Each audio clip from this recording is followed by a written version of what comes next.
First Politics. How's it going? Hey, how's it going, Lee?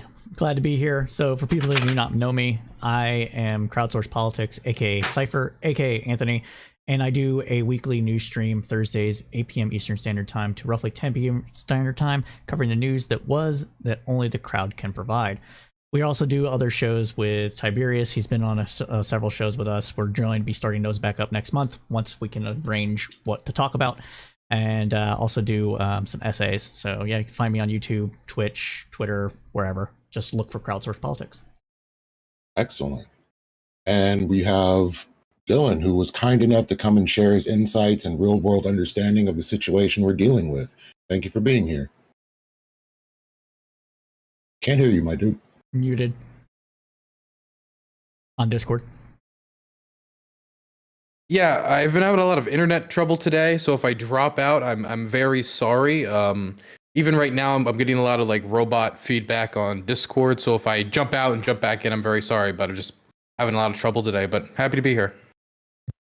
Well, I gave you the role, so you can just pop back into this channel if you need to. I would appreciate it, because I can't hear a single word you're saying, but besides one or two. Excellent. And we have Rich here with us.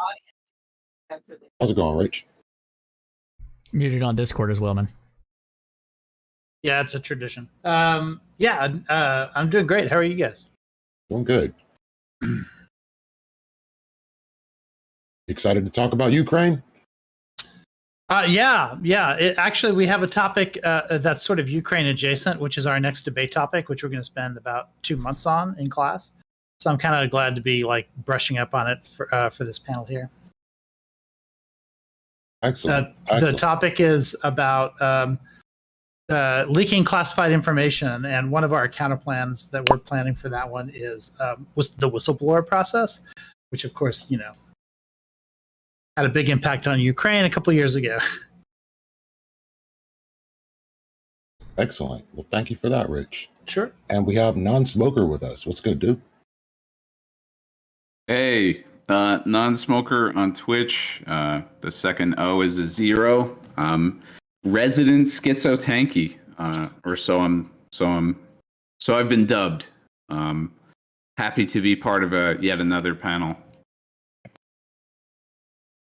I'm glad to have you. Thank you very much. Tiberius D, how are you, my friend? I'm doing good. How about you, sir? Doing all right. It's a good day. It is a good day. Ladies and gentlemen, my name is Tiberius D. I talk a lot about geopolitics and ethics. It's always a fun conversation when I'm around. No, I'm lying. I'm actually quite a bit of a bore, but it's great to see so many wonderful people here yet again. Shout out to Cypher, Aiko, and Dylan Burns. Great to see you all in the same house. This is going to be fun. Awesome. Well, let's get it popping. Let's start with something simple, like to get us warmed up for this conversation. Let's go with the question is there a point where the cost of supporting Ukraine becomes too high? And we're going to start it off with Cypher. Yeah, I think that's clearly a yes to that one. The question is whether or not can we actually determine when that point starts, or do we have to wait until we get there? For right now, it seems like we're nowhere near that point where the cost to support Ukraine outweighs the benefits. Russia appears to be on the ropes and has been for a long time. It appears that the Ukrainians are actually doing things that we kind of want and what we would expect for a budding democracy to do, even though they're currently experiencing an invasion by a relatively fascistic sort of force that they're experiencing, right? I think if nuclear holocaust was a possibility, or I don't know, something along those lines, and we could talk about it. Maybe, no boots on the ground from the United States, but I think there's no reason to fear any of those options currently. And that's it. Okay. Dylan, what do you think? I mean, there's a limit to any amount of support you could provide anyone for any conflict, no matter like how moral it is. I don't think there's any war. You could even go like, people would say like, what about World War II? But I mean, like if there was a scenario where if you continue to fight, like the entire world will literally explode. You can imagine a million different scenarios. The question is there any specific line, like you hit this dollar amount and we're all going to tap out? No, I don't see any line like that we're approaching in the immediate future. I'm sure if it got to a certain point where the cost benefit analysis did not continue to mark out either for the United States, for the coalition supporting Ukraine, like the European Union, like NATO, or for Ukraine itself, for example, if they found that the war has gotten too brutal, it has gotten too tiresome, and with no foreseeable path forward towards victory, they say we're going to have to find some settlement or at least kick the can down the road for now. Then I'm sure that there is a limit to that, but I can't tell you exactly what that limit is until we get closer to it and we see the situation change on the ground, i.e., for example, polling data shows that the majority of Ukrainians no longer want to fight, that the toll has become too much. Excellent. Rich. Yeah, I find it interesting that Dylan talks about polling data in Ukraine because from what I remember, there was a poll after 2014 as to whether or not Ukrainians thought they should have been at war, and I think the majority of them did not want to go to war over Crimea at that time. But if you look at the polling now, like support is like much greater, obviously, because as predicted by some, taking Crimea wasn't enough. It was just the beginning of taking more and more land. But if you're asking when is the cost too high for the West more broadly, as opposed to for the Ukrainians in terms of the polling data that I just talked about, then I would say yes. I think what the world stands to gain from the resolution of this conflict, if it resolves in the right way, is preservation of the international rules-based order. And this is probably the largest threat to that, since the fall of the Berlin Wall, if not since World War II. The idea that borders don't move without the consent of the people inside those borders needs to continue. And if the international rules-based order is no longer served by that, if we have to break more rules than we respect in so doing, that's when the cost comes too high, in my book. Okay. I like that. Non-smoker. Damn, dude. That's a great answer I just heard. Yeah, I guess I'm in the unenviable position of being totally alone on this, but I happen to think that any military assistance is too much. So $46 billion worth is definitely too much, and I'm definitely against any additional military support.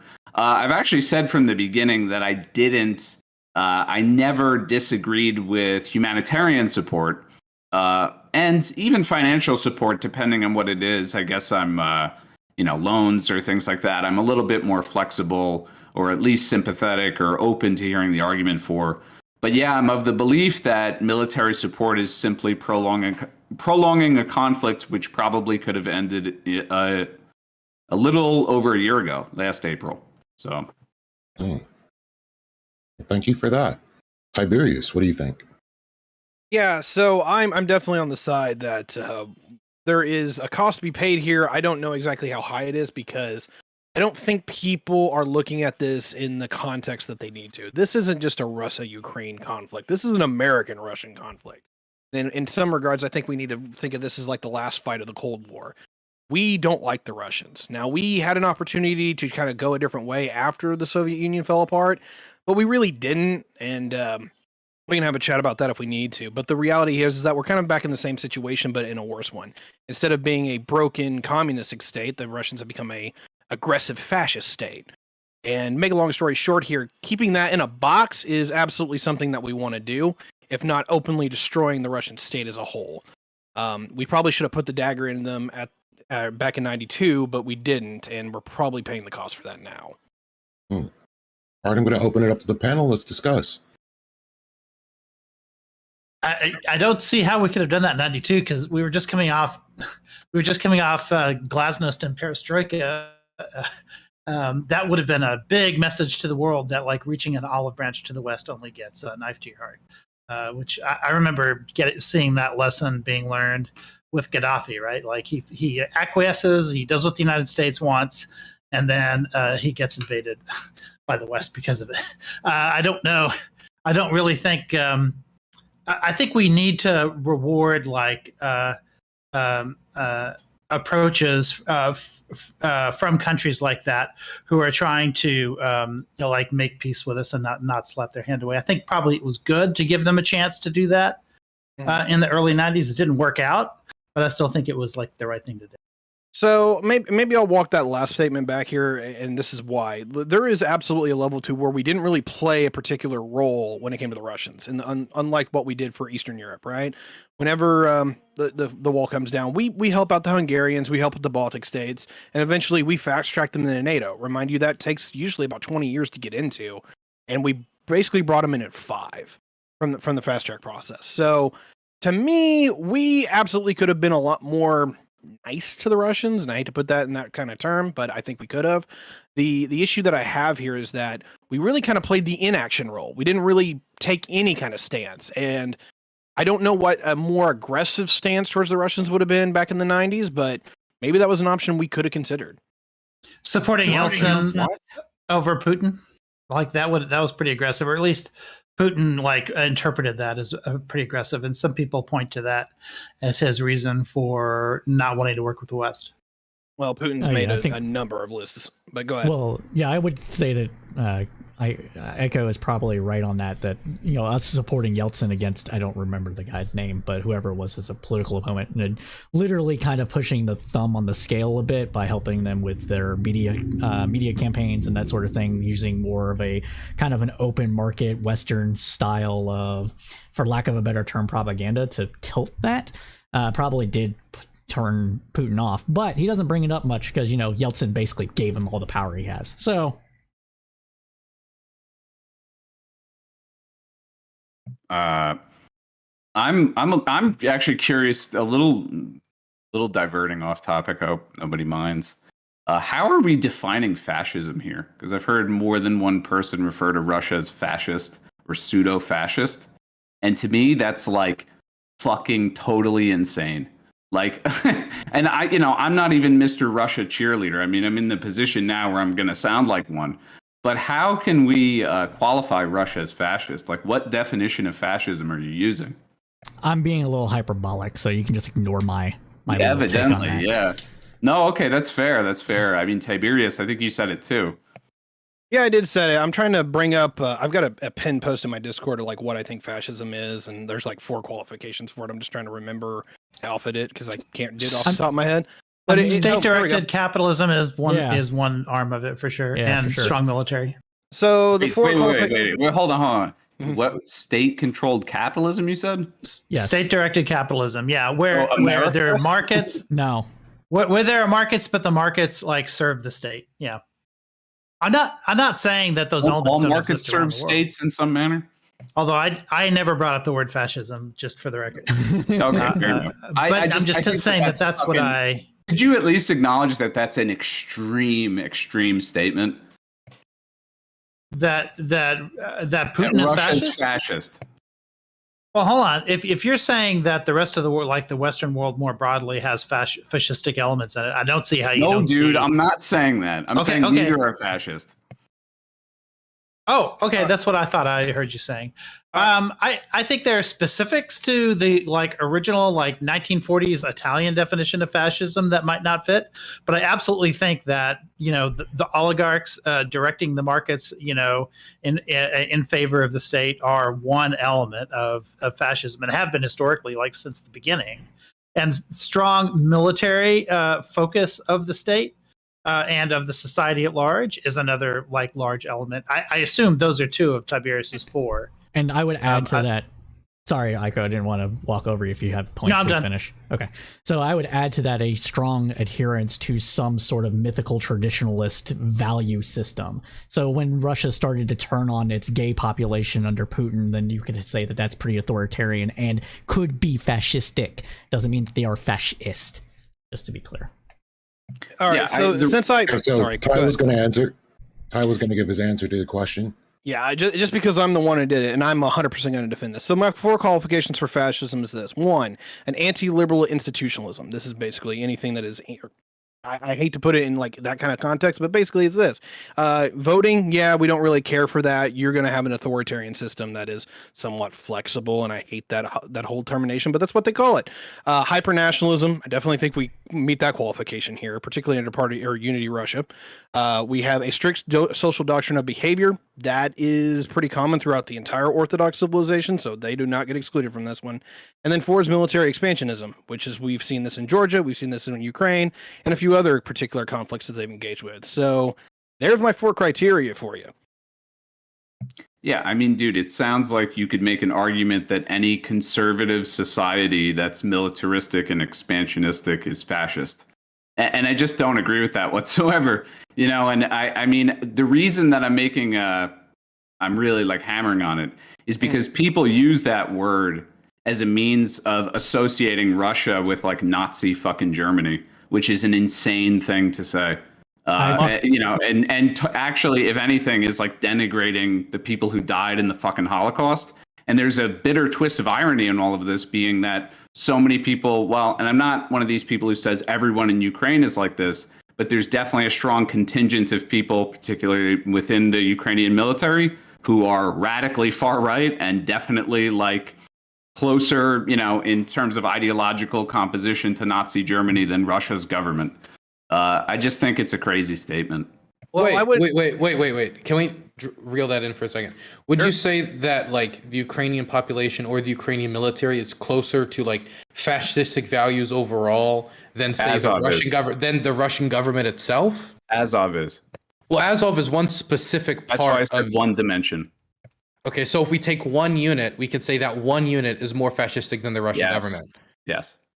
Okay, well then, that statement means nothing. Okay. No, it means something. It's just I'm not making. You could do this with. I could do this with any military. I could find any military in the world. And there is in the U.S. military. Where is the dimension of the U.S. military that's openly avowed? You don't think I can find a U.S. military unit where the values held by the people in that unit are more fascistic than the people who run the Russian government? I do think I could. Do you think you could find a regiment within the U.S. military that's avowed neo-Nazis? As one of the people on this panel that actually has been in the military, I'm going to have to agree with, at least with the way he's framing this. Sorry, I'm non-smoker. I had to tab over to see your names.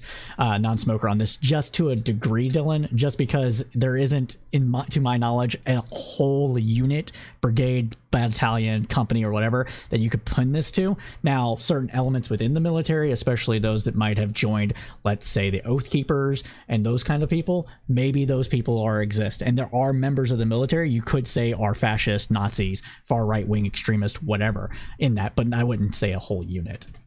I'd say it's too easy to root out when you're out in the open like that and say a whole regiment is like that.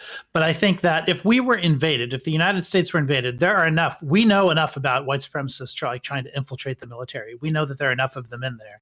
And that if we were invaded and a regiment were to emerge that was explicitly racist, we would still let them fight for us if we were being invaded. Like, we would deal with that after the war. But I think we absolutely would let it happen. Because there have been too many wars in the past where that's been the case. Well, I just wanted to make the original statement that I remembered. Maybe I misinterpreted it. Was that in the Ukrainian military there is a more of a fascist tinge than you could say if you were to compare it to the Russian government. And I don't agree with that at all. When you talk about the members of people who are not only elected to parliament and the Russian parliament, and those people who have tried to honor, for example, collaborationists when it comes to the freedom of Russia army that was done under Hitler's regime, or when it comes to statements of those close to the Kremlin or directly related to the Kremlin, that would mean that if you were to take the entirety of the Ukrainian military, its composition is more fascistic than the Russian government. Now, if we specifically concentrate on one military unit, one regiment, I think you can get closer to that dimensions. But even how we framed it, for example, Azov is explicitly they are avowedly neo-Nazi. The regiment, the Azov regiment, for example, the 3rd Assault Brigade, these are not avowedly neo-Nazi regiments. In fact, they are constantly trying to distance themselves from anti-Semitism and racism and neo-Nazism in their messaging and how they advertise themselves, because they have found that their roots in their original founder and how they advertise themselves and their military culture was actually a problem for them in trying to garner international support and trying to grow as a military unit, and they have made themselves more milquetoast. Does this mean that it's that there's not still a culture of racism or anti-Semitism? And this happens in a lot of organizations. For example, Marie Le Pen's party used to be an avowedly neo-Nazi, fascist, white nationalist party. And as it tried to expand, it made itself more and more milquetoast. That's not to say I like Marie Le Pen's party, but to say Marie Le Pen's party is a neo-Nazi party would be inaccurate. And Russia supported Le Pen, for the record. Okay, so wait, just so we're clear. So the good Nazis are fighting with Ukraine, and they're more milquetoast Nazis now, so it's okay. I don't think you listened to anything I said. No, I heard 10,000 words, which basically amount to that. Is there some key detail I'm missing? Well, my point was that Azov's culture has changed over the last years. They're more milquetoast than they used to be, and trying to use it as an example of a stringent fascist tins in the Ukrainian military than, say, in the Russian government, I think is weak or flimsy at least. That's not to say I like Azov. To be quite frank, I don't like Azov. I don't like Right Sector. There are a lot of groups that I don't. I don't like the volunteer Russian forces, the part of the people who went over the border recently. I don't like these organizations. Actually, that volunteer Russian forces, they are very, very Nazi, far right, yeah. very fascistic. I've interviewed some of the Ukrainian nationalists that people a lot of times point to as the Nazis and the fascists, for example, fighters in the Right Sector. I do not think that just labeling these organizations as neo-Nazi battalions or neo-Nazi units is an accurate portrayal of what they are. Are they far right? Are they ultra-nationalists? That is true. Do they have fascists within them at times? Yes, absolutely. They have Nazis within them as well. But I think calling them a Nazi military unit and an avowedly Nazi military unit avowedly means that they say, hey, we're Nazis, not actually we're nationalists and there's this difference here, and hey, look at us, we're dancing with Jews, and they're trying to water down the messaging. That's not what avowedly means. You said avowedly. Got it. Okay, so yeah, they're the good Nazis. Can I just pose? No, a wait, question? no. Let me. think that's- Can I just ask? that's That's not not fair, what I. man. That's not what you said at all. No, it's you not said no. you. Let me just say. You said avowedly, right? Dude, and now yeah. I was Dylan, under the impression that avowedly means just- hello, we're Nazis, right? That's what I was under the impression of. I'm very comfortable calling Azov avowed Nazis. I think. What is your definition of avowed? As we then? can possibly get to like modern day Nazis. And I think that even the U.S. Congress agreed with me, which is why there was legislation held up in, 2017, about sending funding to Ukraine until there was. Can you just define what avowedly means? The guy fucking listen. You guys are What's going to let happened in Dylan 5 talk. years? Okay, non-smoker, what does avowedly mean? All right. Here's the point I'm trying to make. There is an official regiment in the Ukraine military that I would classify as being neo-Nazis, right? I would say that their ideological framework was a openly acknowledged thing that these were radically far-right groups, straight up with torch burnings and Sieg Heils and youth camps and all of the iconography and all of the central tenets of Nazism. And what I was trying to point to, and it's kind of coming out in this discussion now, is this obvious double standard that we can say, well, Russia's fascistic, and Tiberius can be like, well, here are these 4 amorphous characteristics of fascism that therefore makes Russia fascistic. And then we're also going to say, no, these guys who actually Sieg Heil and fucking, want death to non-white groups and all of this stuff, now they're involved in a war, and so is Dylan saying they're more milquetoast, or they're not as openly acknowledging their Nazi roots. That's okay. Those aren't fascists. Those are the milquetoast good Nazis. But, Putin is a fascist. It's just an obvious double standard. And it's what makes me crazy about this whole discussion is we act like there's no such thing as a rational Russian perspective. The Russians are automatically bad guys. It's just dumb, like brain dead level thinking. And I don't understand it at all. So first off, I didn't call Russia a fascist state. When everybody was debating that, I just stayed quiet because I don't bother myself with those words. I think ultranationalists. I think there's a lot of words you can use to describe them. I don't tend to call them fascist. The word I most often hear in Ukraine is is a twist of these two, like Russist. This idea of like Russian fascism is something I hear in Ukraine, but I'm not tied to these words. So I don't think it's hypocrisy for me to be quiet during that segment. And then when you call an organization that is not avowedly neo-Nazi, because I am honest about how the organization has changed over the years, just like Marie Le Pen's party has changed over the years. Marie Le Pen's party was an openly neo-Nazi party led by a Holocaust denier. The founder of the Wagner Group was not the Wagner Group, the Wagner Group's founder was also a neo-Nazi, but the founder of Azov was also a neo-Nazi white supremacist fascist. And I can say that to call Azov in its current form, as it has had to become milquetoast, not only due to the cultural changes and its growing and it getting more attention and it wanting to raise more money, but also through its integration with the military, since it evolved from the little black men is what they used to be called in 2014, right when they formed out of what was essentially football hooligans. They have gone through these transitions, just like other far-right groups have, for example, in France. I'm not endorsing them. I didn't say Azov was good. I'm just saying your classification of them is inaccurate. Also, my response isn't to come out here and just play defensive Azov. The only reason I'm doing this is because you tried to basically say, actually, Russia isn't the real fascist. This is ridiculous. In fact, it's hypocritical because in the Ukrainian military, there's a lot more fascism than in the Russian government. That was what I was objecting to. And to be fair to Dylan, when I said fascistic, he rolled his eyes. So Rich? Let's just be real about this, okay? Hey, Rich. Hey, along those lines of Le Pen, I'm just thinking about like ultranationalist sort of right-wing parties in Europe. I'm thinking about Le Pen. I'm thinking about the National Rally in France. I'm thinking about UKIP in the UK and the Brexit Party, or Belgium has the Vlaam we have the AFD in Germany. These are all Eurosceptic parties, right? They would like to take their countries out of the EU.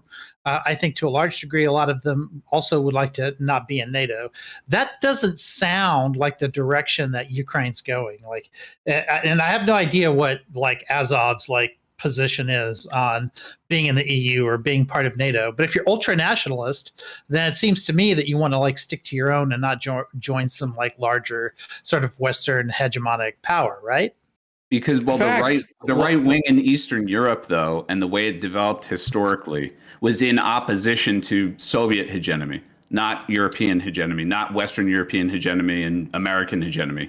So these groups, these far-right ultra-nationalistic groups, what is nationalism? Nationalism is the assertion of a national identity, which should take precedence over, the state, right? It should be a nation state, right? A state defined by this core group, this nation.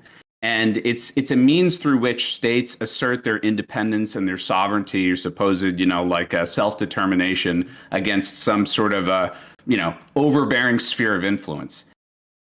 In the West, France, England, all the places you just mentioned, the UK, right. These are places that are trying to assert their independence from this sphere of, European or EU hegemony, American hegemony. In Eastern Europe, it's not just Ukraine, by the way. It's all of these, Eastern European regions that were part of the Eastern Bloc or former Soviet republics.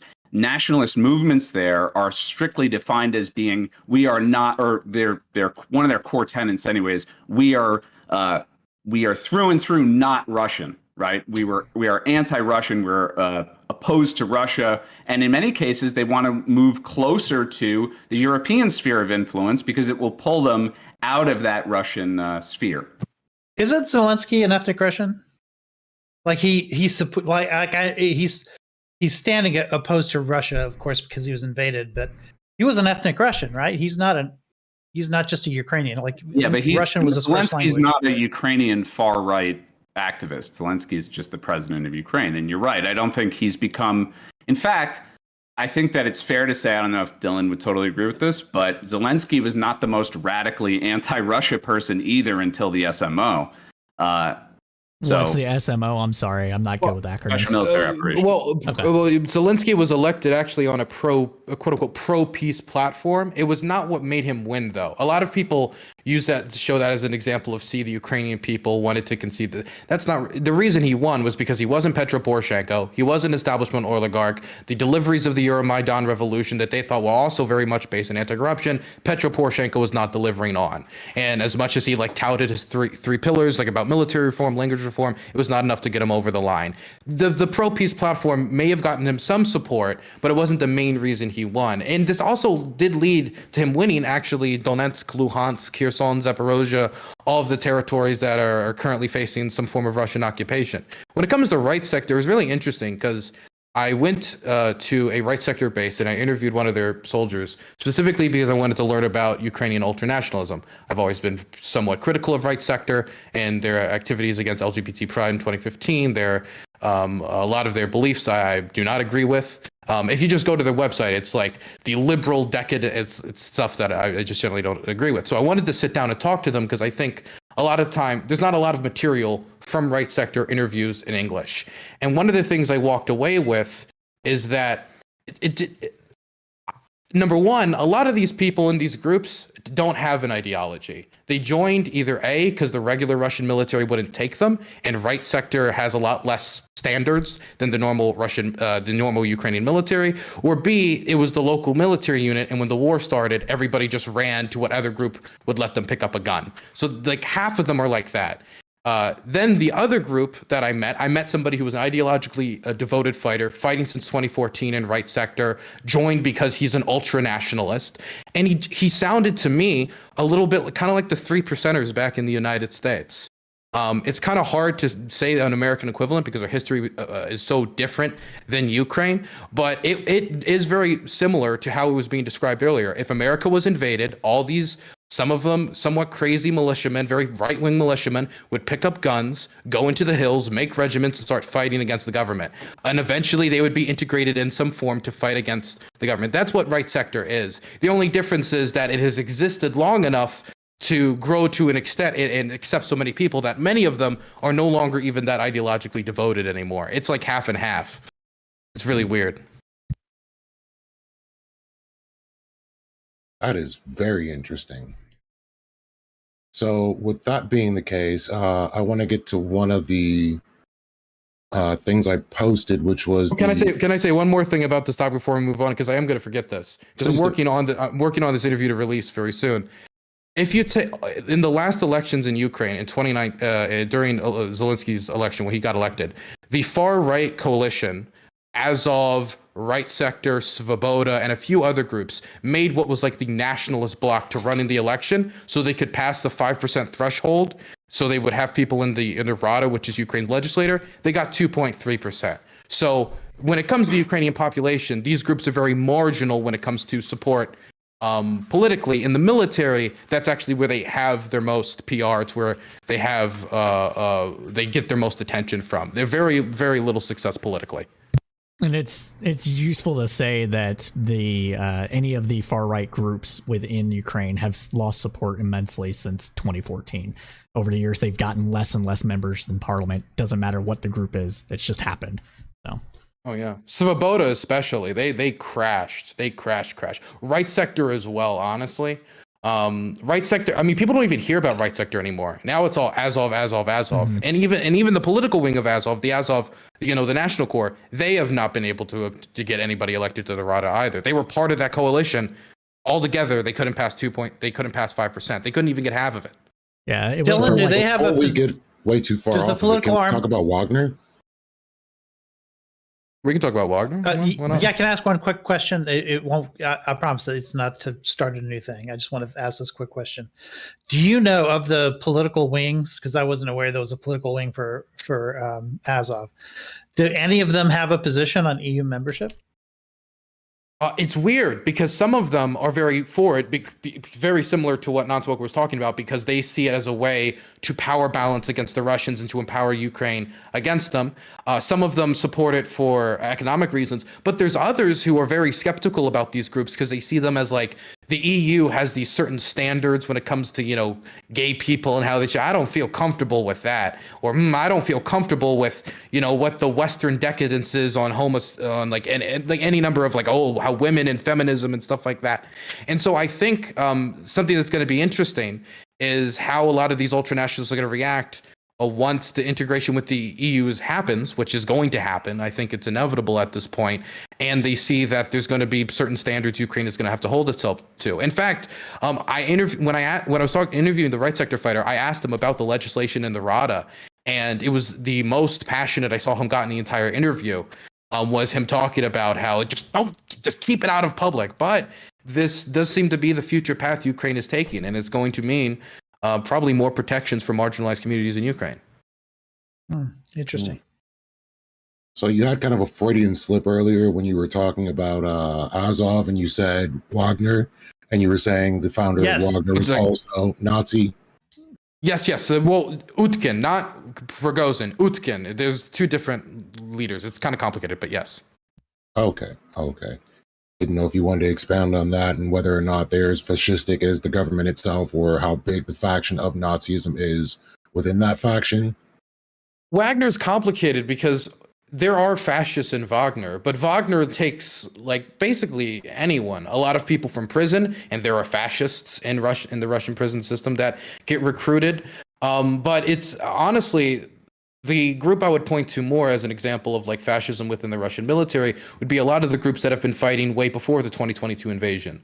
Rusich, which was involved in the Kherson occupation and operations across the whole country, an avowedly open Russian neo-Nazi organization. Wagner, of course, has a history with neo-Nazism. A lot of like really religious fanatical militia groups that have been fighting since 2014, even if they're not avowed neo-Nazis, still like ultra-nationalists that have been involved in war crimes against religious minorities, torture, other stuff. Wagner has gotten notorious, not even due to its political leanings, mostly just due to its behavior and its use of prisoners. When it comes to the sledgehammer executions, the castrations of POWs, stuff like that. I think a lot of it is because they kept a lot of the brutal prison culture.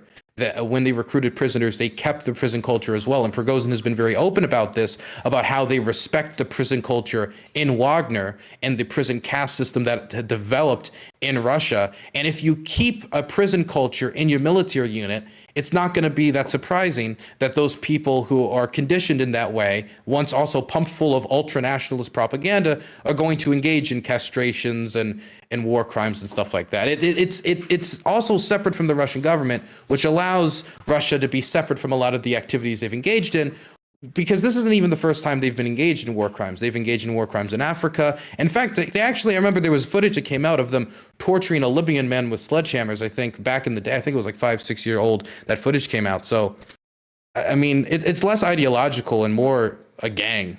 Yeah, it's very, so just piggyback off of whatever thing Dylan just said, it's more along the lines of, like you said, a gang, but also just the sheer brutality in every single theater that they participate in. And that's why the autocrats like them, because they do these terroristic kind of actions where they just go through and murder whole villages, or go through and be like, you're all dead, and you have to kill that person if you want to stay alive, kind of thing. This is the stuff that they do. And so, like, in various countries in Africa, they've done this. They've done this in the Eastern Europe. Anywhere they go, they do all this stuff, and that's why they suck. That's fair. That's a great assessment. I do want to do something, and I'm going to do this because not a lot of people take the time for this. But the Russian prison system is incredibly brutal. It's very bad. America's prison system is also very bad, but Russia's prison system is also notoriously bad.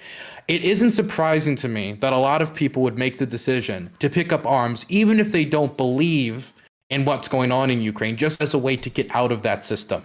And then are surprised to find the conditions that they find themselves in, where surrendering can be met with 20 years to possibly a death sentence by sledgehammer, of retreating is something that is very frowned upon and punished. Torture is a regular occurrence. Beatings are a regular occurrence. And ultimately, even though, of course, Wagner has been involved in a lot of atrocities, these are people also in incredibly desperate situations, and it has been expressed to me that not only does this make them incredibly fierce fighters, even if they don't know a lot of times what they're doing since they're given so much little training, but it's also an incredibly tragic situation where I think that the use of prisoners in warfare is immoral. And the Ukrainians have done it to a smaller extent as well, and I didn't like it then, and I don't like this now. Definitely when we're talking about people involved in very violent, vile crimes like rape and murder, which was actually encouraged to grab. They were encouraged to grab rapists and murderers. Prigozhin has said this openly.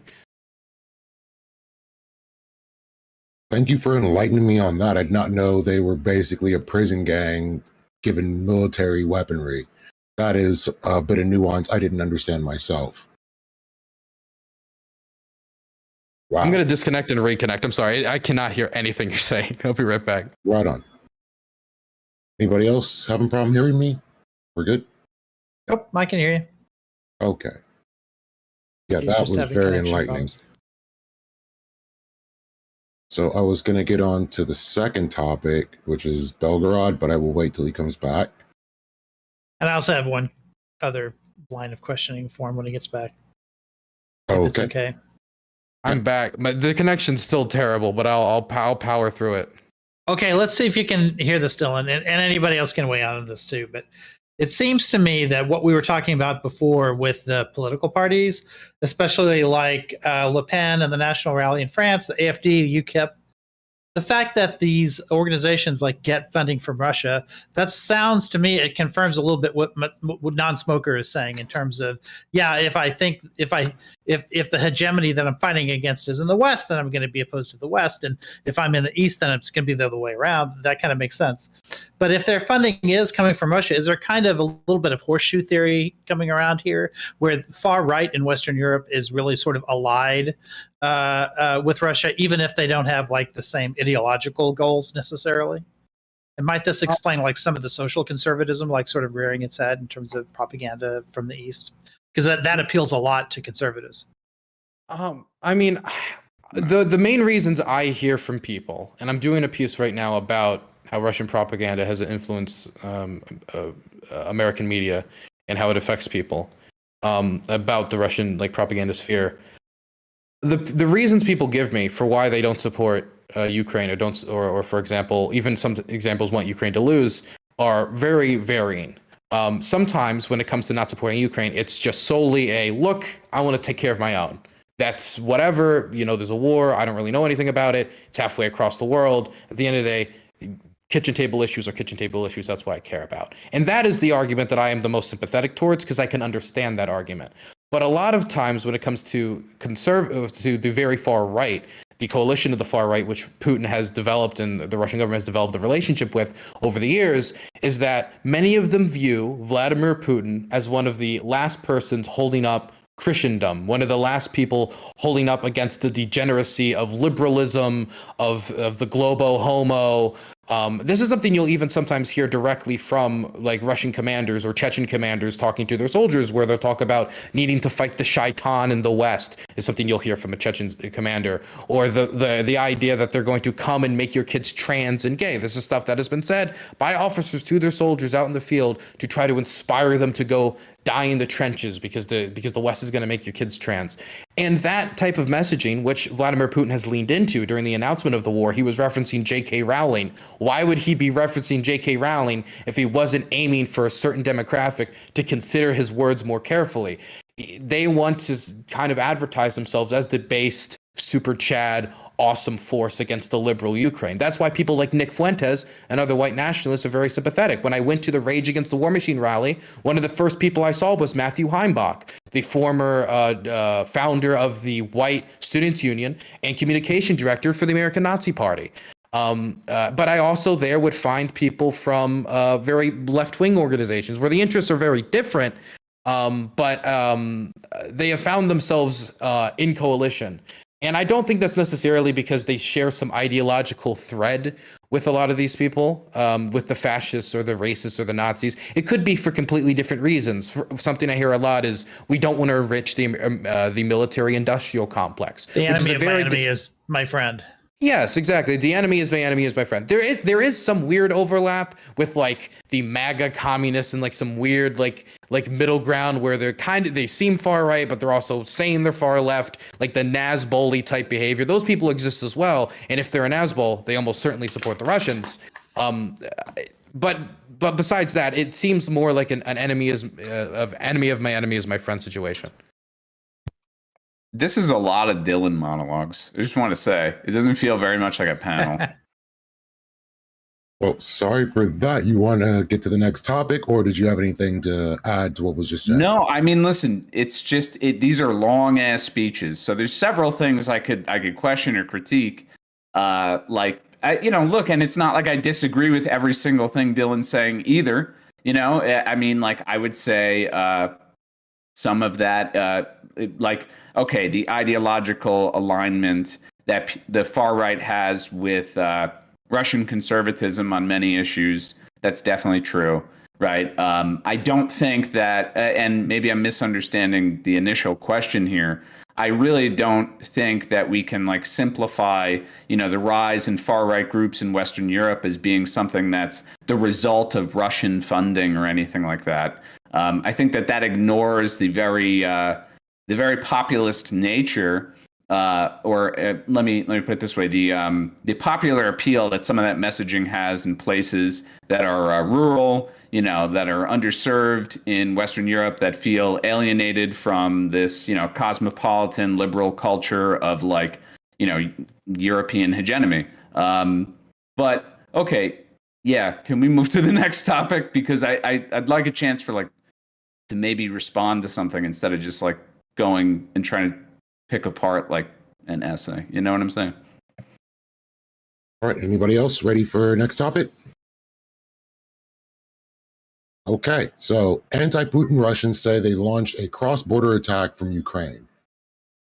So far, what has happened in Belgorod is supposedly anti-Putin Russian nationals who are aligned with the Ukrainian army have claimed responsibility for an attack in Russian southwest region of Belgorod, within the borders of northeastern Ukraine. So is this actually what's happening? Is this a good thing? Is this showing a different kind of resolve coming from anti-Russian sentiment? Or is this just a psyop? So we'll start with CSP. I think it might be a little bit of both, because there's so much stuff that's happening on the ground that is being exploited by whoever is trying to shape the narrative at the moment, kind of thing, right? So when one of the there's another example of this, right? I'm bad with names, but there's been like a supposed Ukrainian general that's dead. And then people were posting pictures from like 4 weeks ago saying he wasn't dead. Look, this was where he's at. And then somebody else came in and said, oh, look, this was from like 4 weeks ago. How can you tell he's alive? Sort of thing. So I'm not really sure what the facts on the ground are at this moment. But it does appear to be there's some stuff going on there. I know that was a lot of me saying nothing. So I'll let somebody else go. All right, Dylan. I don't think you could really use this border incursion to indicate any support from the Russian population. The RVC, the Russian Volunteer Corps, is an extremely far-right militia that isn't even technically associated with the Ukrainian military, but the Ukrainian military almost certainly assists them in crossing the border. And the Freedom of Russia Legion, which is made up of a lot of like prisoners of war who've decided to join with the Ukrainians and other Russians who have joined up. They're not the same. They're different. They're more okay, which they're also larger. They were obviously sponsored by the Ukrainian government in some way to go into Russia, almost in the same way of, oh, we didn't invade Ukraine. These are all, these are just people rising up against your forces. It's cheeky. It's cheeky in the way of how the Russians have behaved towards Ukraine in Donetsk and Luhansk over the 8 years. And in a very small way, the Ukrainians feel like they have done something to a similar fashion back to them for like 48 hours. If anything, it was most likely a PR stunt more than anything else. Maybe it brings a lot of the attention away from what happened in Bakhmut after a 10-month slugfest. I think that was probably a contributing factor, and I do think it succeeded in bringing the attention away from Bakhmut. I'm sure there would probably be some disagreement on this panel of exactly how important Bakhmut was as a battle. Ultimately, though, I do think that, and this is I think the more important long-term effect of this, that we could start to see this happen a lot more across locations all across the Russian border. If the Russian government is shown to be unable to protect its own border, that is extremely embarrassing for the Russians, who have been very muted in the response to this. When this war was supposed to last like probably a month, and is now going on 2 years, and now there's Ukrainian soldiers, well, not Ukrainian soldiers, Ukrainian-backed Russian forces marching across Russian territory. And I don't think this will even be the last example of this happening. So this could be a trend of things to come. I don't think they're going to try to take all of a province or control all of a province.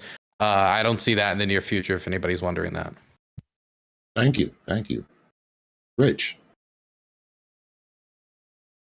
Well, I don't know the granular details that people who pay closer attention to the facts on the ground are, like Non-Smoker and Dylan do. But I have seen like reports like from Russian state TV that they were able to chase the invaders out back to Ukraine, and then once in Ukraine, wipe them out entirely, 100%. And then I've seen reports from those freedom fighter Russian people themselves, who say that they got 2 wounded and 0 casualties on that operation, and it was a complete success. So I can't, obviously, you can't trust like every report that comes out, especially from like either side of the faction.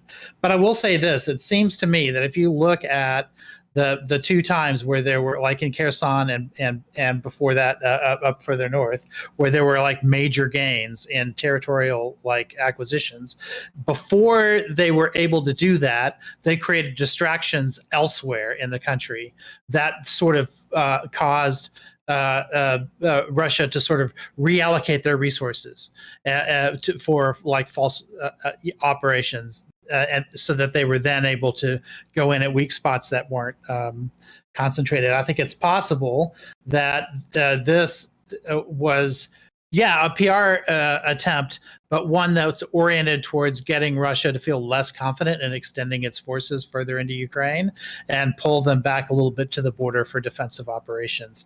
And doing so might make it easier to liberate more Ukrainian territory, like far away from Belgorod. Like that's just my guess.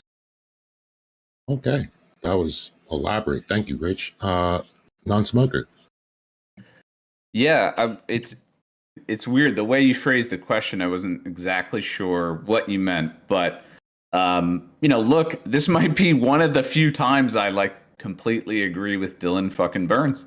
I think that, pretty much everything Dylan said. I think that this is a response to Bakhmut. I think that both these groups, RDK, LSR, they're definitely supported by Ukraine, backed by Ukraine. This does not represent a broader, like, anti-Putin movement that's going to result in, like, militia groups in Russia rising up to overthrow Putin or help Ukraine. I even think that groups in Russia that are distinctly anti-Putin would probably not be willing to overthrow the government by military forces. And even if that were, the supposed goal of some group there, that doesn't even align with the actions that took place. This was like essentially like a low level, sort of attack, distraction, sort of diversion, obviously from a military strategy standpoint from what happened in Bakhmut. I think it kind of just is as simple as that.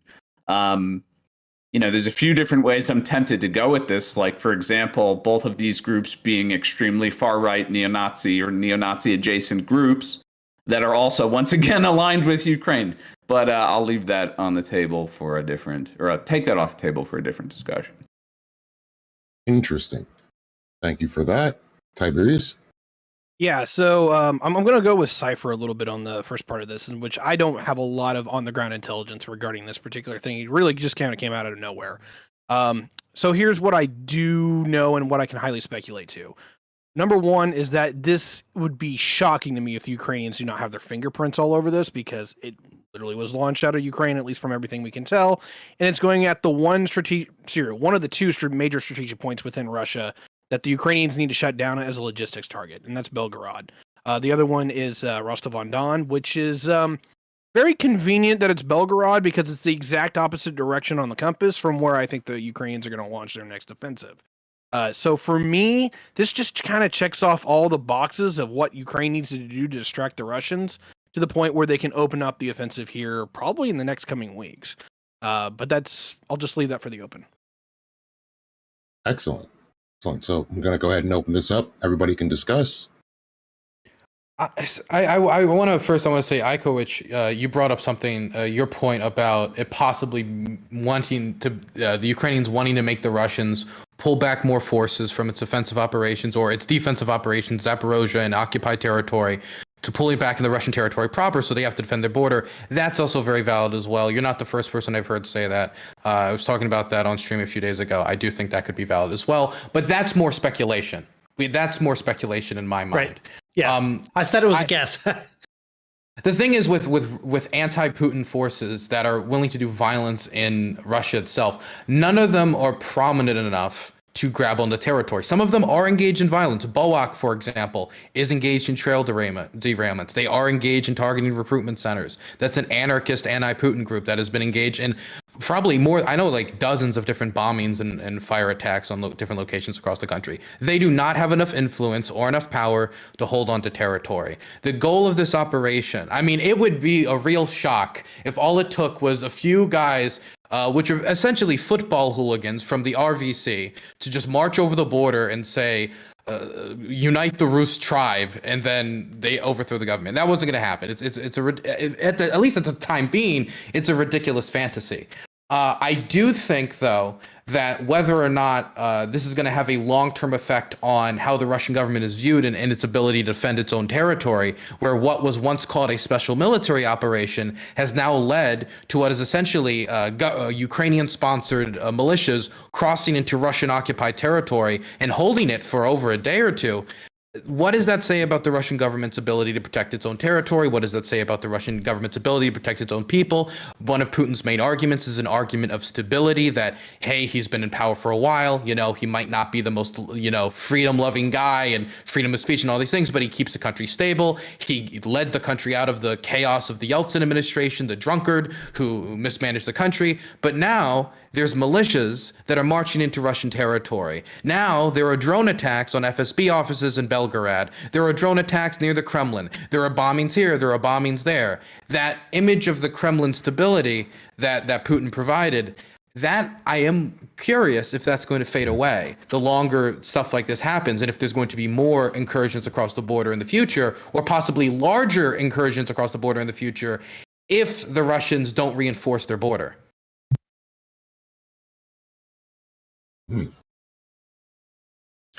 Also, I think there's a little bit of irony here, like, this idea of Belgrade like becoming independent.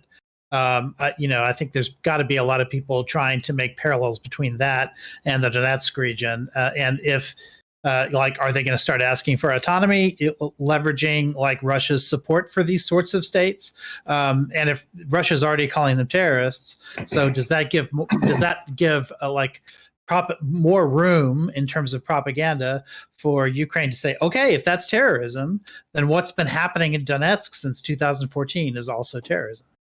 I think, honestly, the thing that interested me most, but I can't comment much on because I don't think that was the attempt on, is that there was a Washington Post article that released, I think, like 2 or 3 weeks ago that really revealed a more aggressive side of Zelensky. Not giving that any negative connotation. He just was a lot more aggressive than what is seen on the international stage, where he is pressing his advisors about marching troops into Russian territory and holding on to Russian territory, and an idea that if there was a negotiated settlement, he could trade Russian occupied territory for Ukrainian occupied territory. And so after reading that article about a month ago, when I hear about Russian-backed groups, Ukrainian-backed groups marching into Russian territory, that does get on the mind. If the Russians do not reposition troops in order to protect its border, if this small contingent of Russian militia, anti-Putin Russian militia, was able to occupy Russian territory, is that a real risk in the future? Before, I would have more ha-ha'd the idea, but I mean, we know that Zelensky has discussed it in private. We now have seen Ukrainian-backed forces march into Russia without much resistance,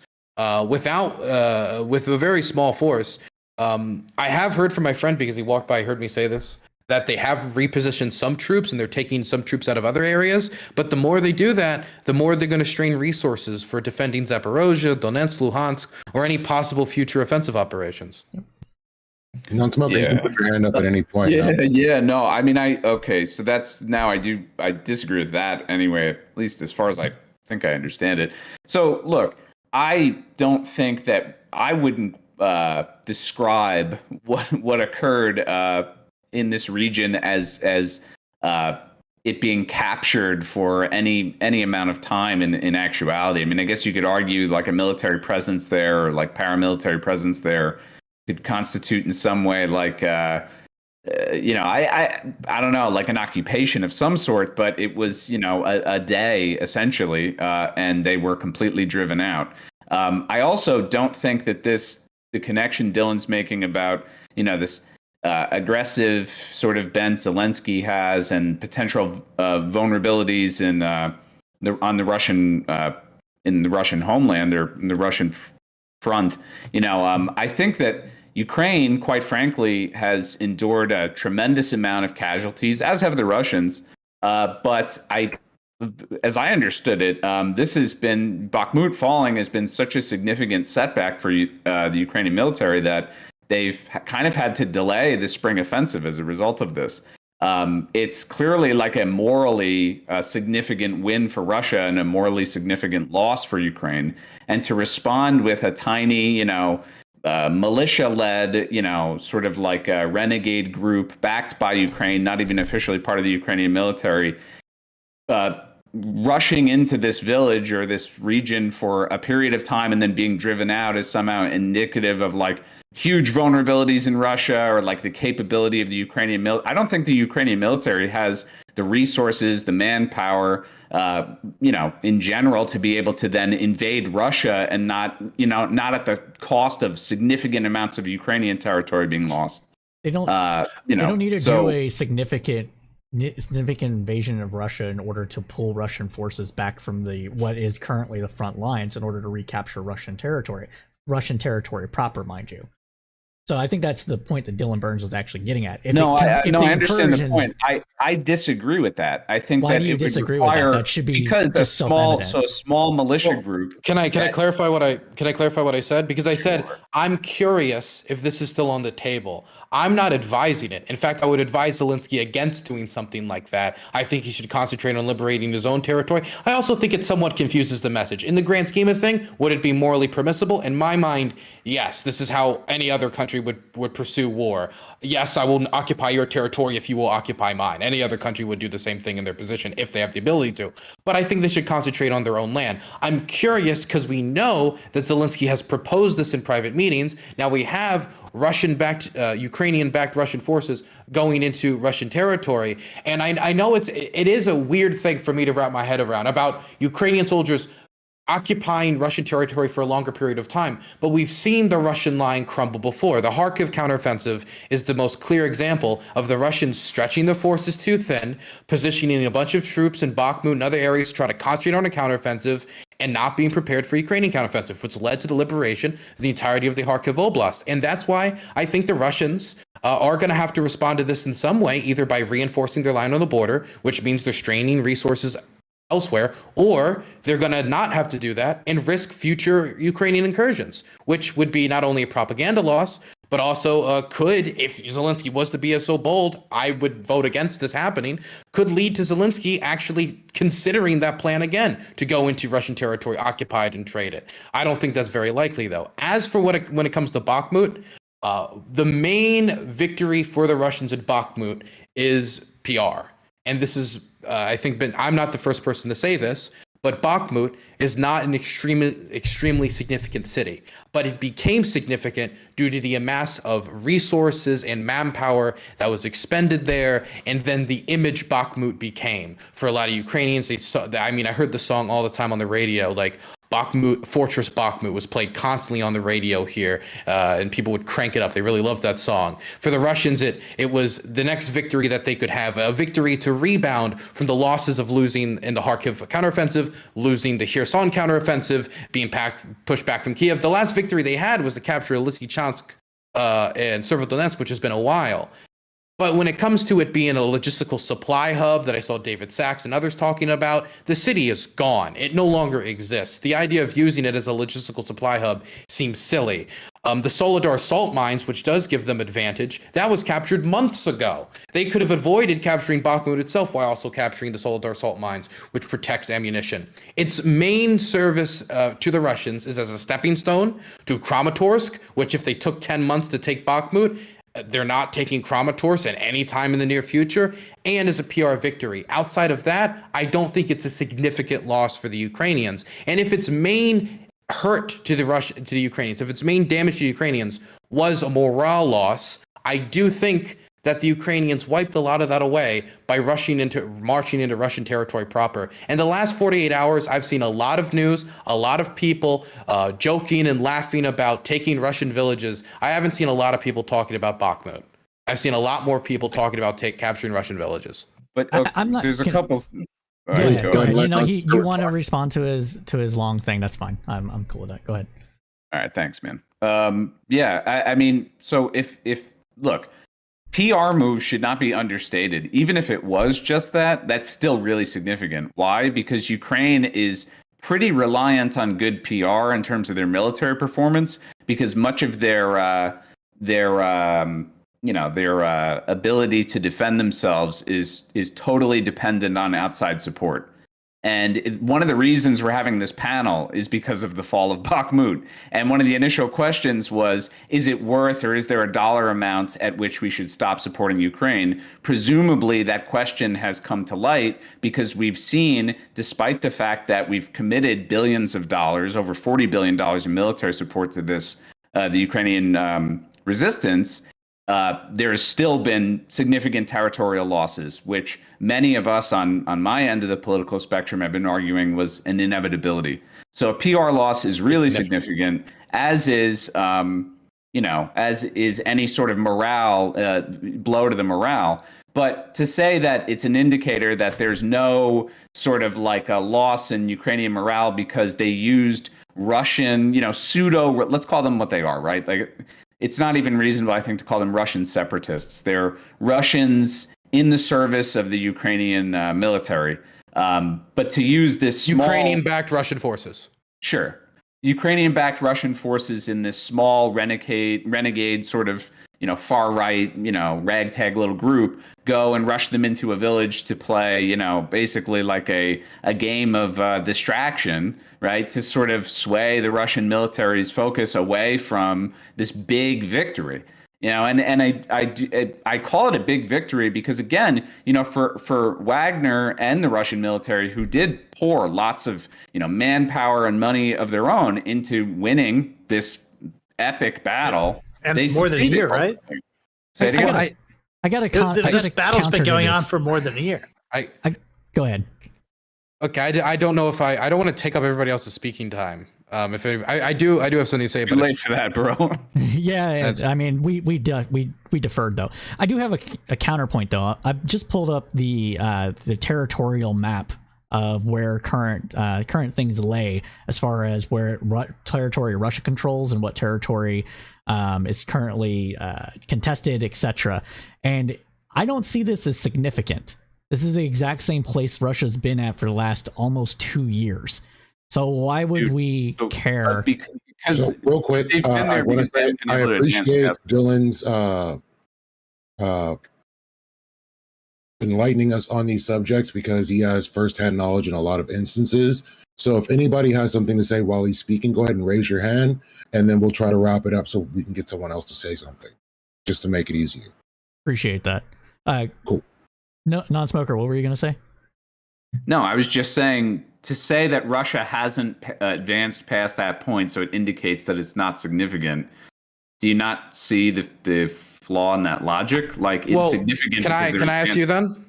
Can I ask you because yeah, if you would have put up the Kharkiv and Kherson counteroffensive, which were the most recent big military engagements before the capturing of Bakhmut, they captured tens of thousands, like tons and tons and tons of square mileage of territory, liberated the only provincial capital that the Russians have captured.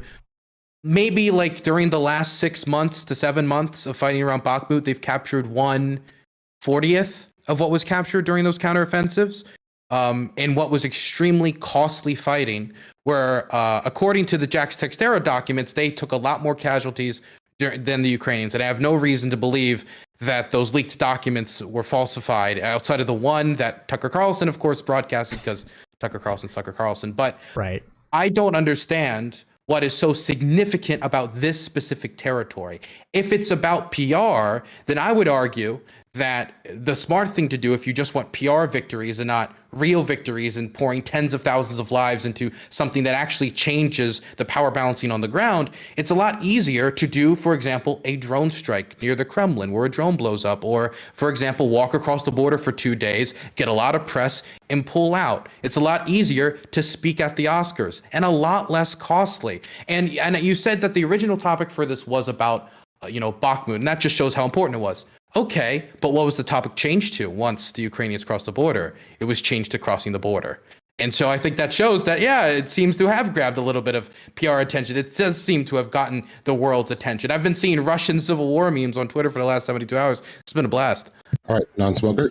No, Dylan, it means that the Belgorod thing is an extension of Bakhmut.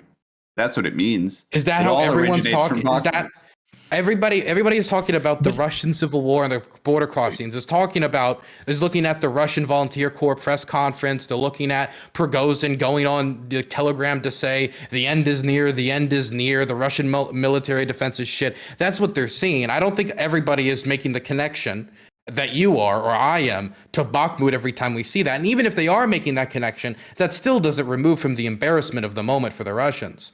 Yeah, I'm going to have to agree with Dylan on this one to a degree, just because, yes, it is part of a PR push. We understand that. I think everybody on the panel agrees that the incursion into actual Russian territory by this, I don't know, rebel group, we'll say, is part and parcel of what is going on. Probably 100%. There's no disagreement for me on that. But does that matter? I don't think that matters, simply because of what everything Dylan was just saying, which is if it can take the narrative off of Bakhmut and put it onto how weak and ineffectual the Russian government is, then that is a PR victory in the midst of a PR loss of the loss of Bakhmut. And then especially if the Russians paid such a high toll for Bakhmut too, Yes. right? What did the Ukrainians pay for this border crossing? Like a few American armored vehicles. The Battle of Bakhmut lasted longer than the Battle of Stalingrad. Almost double the time the Battle of Stalingrad was. And for a city of 70,000 people. 70,000 when the Russians wanted to take a city of 3.5 million at the start of the war. And if it's dumbfounding how many people died for this, what is essentially rubble. Okay, I want to get on this for a minute because there's part of this where we can talk about like the symbolism, but I don't really care about that too much. What I care about is like, hey, what's the actual strategic victory or losses here? Now, the Belgorod thing, it's a little annoying for the Russians to deal with, and I'm actually getting intel that the Russians are moving 2 regiments off the line to go reinforce that entire region. That's a good thing, maybe. The big thing about the Russians and the Ukrainians so far up until this point in the war is that they've treated the old Russo-Ukrainian border as kind of like a no-go zone. They haven't really crossed the borders in those particular areas since the offensives back around Kharkiv were last August. So if we're going to re-expand the war, I don't know who this benefits, and that's a really big kicker here. The Russians tend to have more material and more manpower, but the Ukrainians have shown superior mobility. The issue is that everyone's been talking about where's the big offensive, because we didn't see one in the winter like we thought we would, and we haven't seen one so far in these quote-unquote summer months. And for anyone who doesn't know... Pause. There was an offensive in the winter. There was a Russian offensive in the winter, and Bakhmut was the result of the winter offensive. I'm talking about the Ukrainians. I do want to acknowledge that, by the way, that there was an offensive for the entirety of the winter, and they took about 1/40th of the territory that the Ukrainians took, and about 1/3 of the time around Kharkiv, 1/3 of the time around Kherson. Like, the Russian strategy of grinding attritional warfare will only work if you think the Russians can keep up that pace of operations, assuming the Ukrainians don't heat up the pace of operations as well. Right. I'm going to be one of those people who says like Ukrainian victory is inevitable, because it's not. This war is still up in the air, and how this war ends is still up in the air. I'm a realist about the situation. I'm not going to eat all the copium or the hopium and just assume the Ukrainians will win because they're the good guys or whatever. That's not how the world works. I have a clarifying question really quick, if somebody doesn't mind. Does the current Russian force... finish, and then you go ahead. All right. So maybe I can give you some hopium, right? We know from the Izium offensives that they're in the Kharkiv offensives that the Ukrainians have seized a crap ton of Russian stuff. And while some of this is, garbage stuff, they've been able to do deferred maintenance. And I'm getting at least some good, knowledge here that they've got somewhere in the order of 10 mechanized brigades that have been fitted out since last August, since they started capturing all this. If they are able to move that in on offensive mobile warfare, the Russians are screwed. But this is the issue that I was just about to say right before you cut me off, is that the Rasputitsa, the Ukrainian-Russian mud season, never ended in the winter because it never froze, and it's still incredibly wet throughout most of Ukraine, even though it should be drying out right now. If that continues, we actually have a problem because the Russians do favor that environment because they run their supplies through rail. But if the Ukrainians can use their mobile operations in the same way that they did for those last two offensives, I absolutely think they're going to smoke the floor with the Russians because they can move and they can communicate and they can keep their logistics train active in that environment. So far, the weather has not been conducive to that, which is a big problem. Go ahead. Yeah, I just wanted to clarify. Yeah, thank you. I just wanted a clarifying point, and I legitimately don't know the answer to this, so I'm not saying one way or the other. Does the current Russian forces control more or less territory than what the separatist groups controlled at the start of the war? I'm sorry. Could you say that again? I didn't understand the question. Go ahead. You're talking about the breakaway areas that originally were started the war. Yeah, they control about 8 times. 8 times as much. Okay. Yeah. I just wanted to make sure I was following the correct information. You still have the majority of Kherson Oblast that is still occupied, and that's basically everything south of the river. You have most of Zaporozhye that's still occupied, and the vast majority of Donetsk and Luhansk oblasts are still under Russian control. Yep. They've significantly expanded their footprint here. And just for another point of clarity, but since Russia has invaded, they've lost territory, correct? Yeah, they've lost more than 50% of the territory they at some point held in the war. Right. Thank you. Well, that about covers that. So there was a highlighting question I wanted to ask that goes along with this, and it's, should NATO countries... Wait, okay, so I'm going to be honest. The audio's so bad, I'm going to tap out for the third question. Is that possible? It's just, everybody's roboto. Okay, I'm very sorry. I just... There's only so much I can decode the messages that are coming through my computer. Well, no, thank you for making it, Dylan. Yeah. See you in a week. A blast. Oh yeah, we are going to be on again in a week, aren't we? It's going to be on what is it, Wix? Wick, yeah. Yep. See you Wick there, the man. worm. Wick the worm. See you later, boys. Bye bye. Well, it was good having him for the time that we did. So it wasn't really a third question, but it's more of a highlighting question to the question that was already at hand. And it, should NATO countries support possible Russian separatists without putting boots on the ground or without any physical military support? That's a very specific question, right? Because I think there's a big difference between whether NATO countries should do that or whether Ukraine should do that. I think Ukraine has every right to do it. They were invaded. That if they feel like they have the ability to get some mileage out of like separatist movements that may or may not be organic in Russia, then I think they absolutely can do that. NATO doing that would be a bit more problematic because at this point we're no longer defending the international rules-based order, maintaining borders where they are and not moving them. In fact, we're creating new borders and moving new borders, and at that point we're going against the mission of NATO and the mission more broadly of the international rules-based order is supposed to be. So I would say no, NATO should not be doing that. But I have no problem, at least ethically, with oh, there it goes. Oh, you just kind of muted out at the end of that. Oh, sorry. I just meant to say, I have no problem with Ukraine doing it. I would have a problem with NATO doing it. Well, can someone repeat the question for me real quick? I'm sorry, I got distracted. Oh, okay. Let me run back to the question. It was, should NATO countries support possible Russian separatists without any physical aid? Wow. I don't really know this one because I know we're playing with like the Dragon's Den on this one. A lot of people are seriously concerned about the possibility of provoking like a nuclear conflict, and I don't dissuade from that. But the issue is that I really feel like no matter where this war goes, we're probably going to get drug into a knockdown, drag out fight between NATO and Russian forces. I firmly believe that, the Biden administration, along with another of other Western governments, do not want to see the Russians be able to not only continue the war, but exist as a sovereign entity anymore. It's too much of a threat to basically what ICO calls the international rules-based order. So we're going to put a dagger through the heart if we possibly can. How far that goes, I don't know. Eventually, is there some way where eventually we back off? We're not going that rate right now. Like we're now deploying F-16s to theater, M1 Abrams, Leopard 2s. I don't think we're quitting this one. I really don't. And I think either we need to slow roll this one just to, slowly keep the pot hot enough to where the frog doesn't jump out, or we just go all in. We just declare war on the Russian Federation and say get fucked. No, I don't think we need to do any of that. I think we could easily just, keep kind of doing what we're doing now, which is boiling the frog. But at the end of the day, how much longer does Putin actually have to live?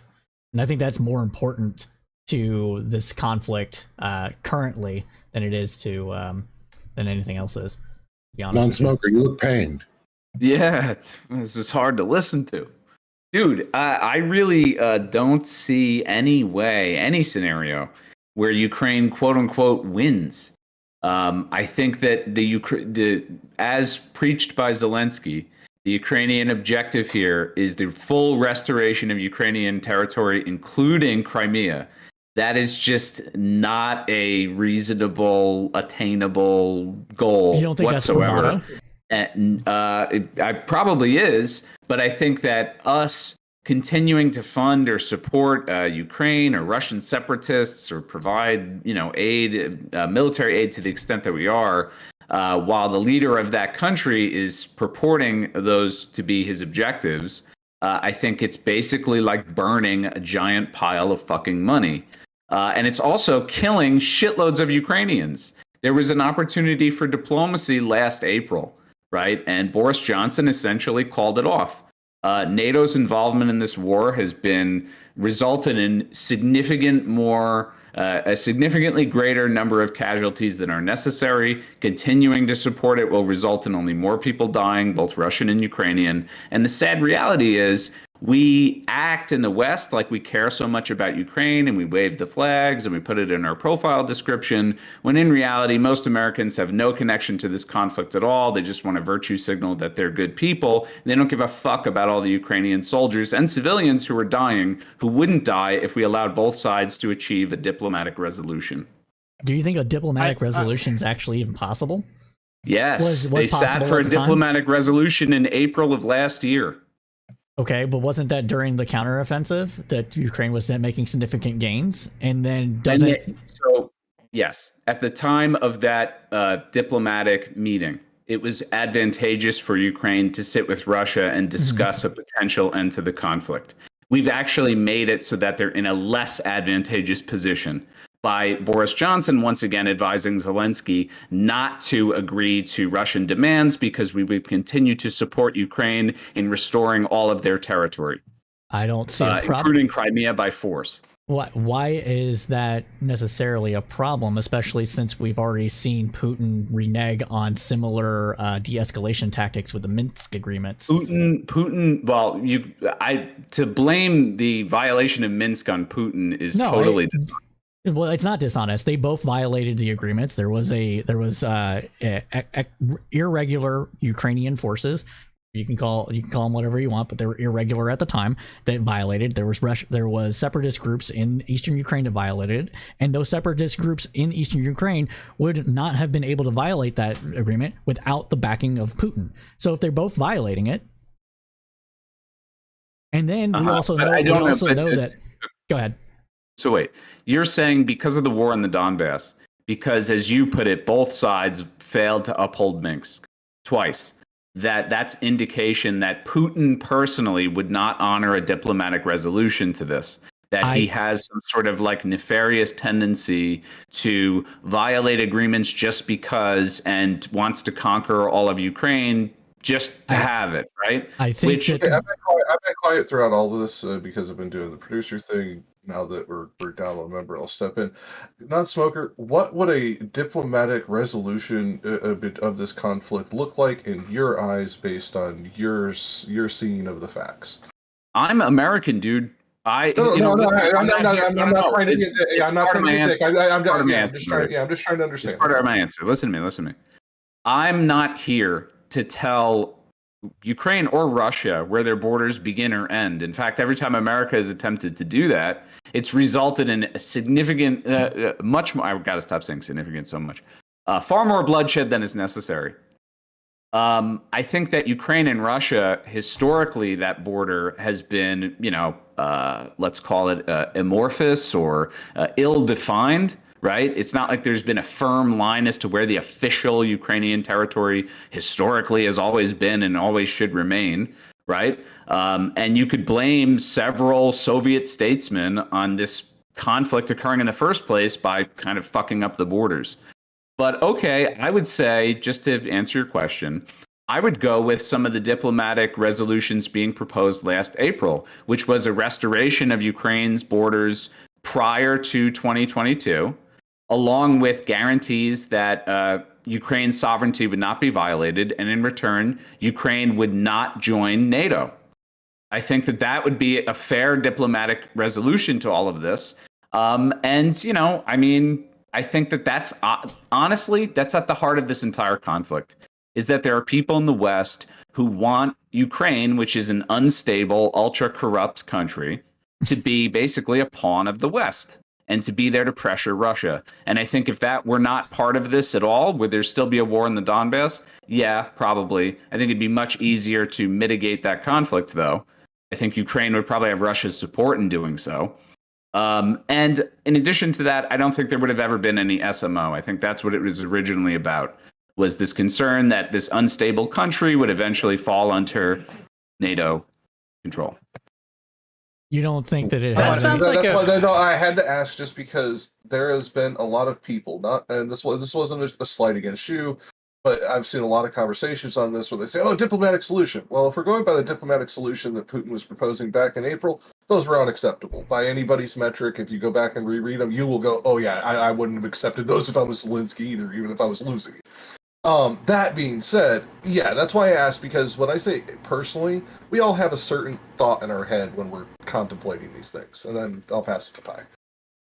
Yeah, I don't think diplomatic solutions are remotely on the table and anyone acting like it is. And I'm not talking like just the people on the ground. I'm talking like the leadership within the governing world, whether it's the Russians or any of the Western leadership, is lying through their goddamn teeth. And like, let's put this in perspective here. First and foremost, when it looks at the actual invasion plan, which Lukashenko, the leader of Belarus, happily leaked to everyone to see, the Russians were going for the jugular. They were going after Kiev. They were going after Odessa. This wasn't just a limited operation to take some land. They were going for the whole damn country. And what we even saw in that invasion map is they weren't going to stop with Ukraine. They were going to take Moldova too. So for one, I don't think that the Russians ever were going to play nice with this one, or there is ever a diplomatic solution, because this is a security reason, or I'm sorry, this is a war of security for the Russians. They view NATO, the West, whatever euphemism you want to see, as an existential threat to their survival. Mostly their fault, but also a bit of our fault. And they are going to initiate a knockdown, drag-out fight to make it to where they feel like they're secure. And there will be no peace under that unless the Russians are categorically forced to retreat in the same way that they were during the Crimean War, which was 150 years ago, by the way. I don't know if I see the connection with the Crimean War whatsoever. And in addition to that, if we're talking about the peace negotiations from April 2022, and I have a source here I can share in the stream chat, as far as I know, the 15-point draft of like a proposal in terms of establishing a diplomatic end to the conflict, those terms are not in any way what I would consider unacceptable. It's basically like guarantees to Russia that Ukraine would not join NATO, they would not host foreign military bases or weaponry, etc. You know, it's not, there aren't these major concessions that I feel like you're alluding to, unless you have a different peace proposal. If I recall, you've got it in front of you, so maybe you can tell me. But I think also like there were guarantees of supplying water to Crimea. Was one of them. And I think also like the fully granting that Crimea belongs to Russia and like recognition from Ukraine. Those are two other parts of that deal.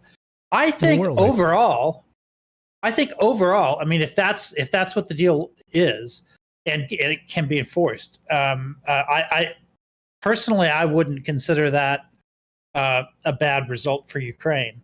The problem is, I don't see Russia really like accepting the deal on those terms, even if that's what was on the table. I think at the end of the day, they want a land bridge to Crimea. They want the ability to control the water source for Crimea, because otherwise they know that in the future they can always be sort of starved out just by somebody takes out the Kerch Bridge and you're done. Okay, non-smoker. Yeah, quick. So I just want, first of all, I mean, Crimea, I think, like the fact that we're even still arguing about that, it's like a vast majority of Crimeans view themselves as Russians. It's like, yeah, but I'm not talking about occupying Crimea. I agree with you. Like it's been a decade. Fair. Okay, but the things that they need, the ancillary things they need for Crimea to be an ongoing concern, and for Sevastopol also to feel secure, they need to have that water supply. Which is why they want that, and they also want a land bridge to be able to have a secure method of supplying Crimea outside of the Kerch Bridge. They want those two things. This is similar to Azerbaijan and Armenia, that little bit of territory that they had a single corridor in. They would be the same way. You can't have that exist without a lot of military presence. So ever since Crimea has been taken back, you know this. I'm sure you know this. Russia, the main water source for Crimea, fresh water source from Crimea, has been cut off. And of course, it was opened again when Russia took over that land bridge. Yeah, sorry. I appreciate it. Yeah, if anyone doesn't know what they're talking about, there is a canal that comes just out of the city of Kherson and goes all the way from the Dnieper River down to Crimea. Because while Crimea is a very large tract of land, it doesn't have any major fresh water source, and has to actually be more or less imported into the lower part of the peninsula. You can't desalinate it; it's too expensive. The long story short is that Crimea really isn't 100% secure without the Kherson Oblast to basically supply it. Non-smoker. Yeah, I wanted to pose a question to you guys, if it's okay. Please do. Let's say you guys were given the option, two outcomes. Which would you say is more preferable to you? One outcome is Ukraine's borders are restored to what they were prior to the SMO, right?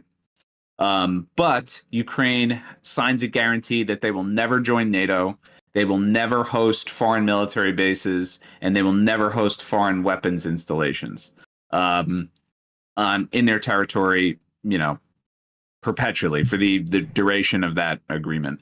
And Russia, in return, again, will restore Ukraine's borders to 2022 prior to the SMO. The other option is Russia keeps the current borders as what they are. So all of the current Russian occupied territory becomes part of Russia proper, but Ukraine joins NATO. Which do you think is more preferable to you guys individually? that's a hard one. Really bad deal. Yeah, it's a bad deal on both sides. And also, I don't think it would either. I don't think Putin would want either of those. But I'm going to lean with. I'm going to go with. I would lean with option one. I'm going to lean with option joining two. NATO. Really? I'm going to lean with option two. I do not trust the Russians not to start this fight sooner or later again. Anyway, like a Ukrainian NATO member just makes it to where we can actually punch this in the nose the next time they even start this shit. Fair point. Yeah, look, I have so many issues with what you're saying, Tiberius, but okay, like, fair enough, that's your opinion. Mm-hmm. I just want to say the reason I posed the question is because I honestly think that's realistically like the two outcomes of this. you're either going to see Ukraine sign guarantees that they won't join NATO, and they'll give several accessions to Russia. You know, they'll basically agree to certain demands, and Russia probably will return X amount of territory to Ukraine. I don't know about the entirety of it, but you know, and I do think the other option is the Russians will take the territory that they've captured thus far, and Ukraine will join NATO, and then we'll have this tense standoff, which to me is terrifying. I think the reason I would go for option one is because I think it would lead to a Finlandization of Ukraine, where they have such a like cultural focus on self-defense at that point that they spend the subsequent 30 years just sort of like putting every able-bodied young man like in the military, like defending its borders, like building up massive infrastructure so that they can't be like taken by surprise again. I think this is the path that Finland went through. Finland also had to make, they had to like give up Karelia and other like territories in order to make that compromise with Russia, but then immediately went into self-defense mode. Also did not join NATO, right? That was part of the agreement, like official neutrality for 50 years. After the Winter War. So you can like take option one and then be way, way, way more prepared for that next time. Because I agree with you, Ty, that there would be a next time. But Finland ensured that any next time would cost the Russians dearly, just like the Russian war cost them dearly, just like the Ukraine war is now currently costing them dearly. Like it can be done. And I think Russia would be disincentivized from trying it again after everything it's cost them. Non-smoker? Yeah, I do want to mention, I mean, please beware of like comparing Ukraine and other conflicts and the folly in that to some extent. I mean, I happen to know a pretty good amount of Finnish history.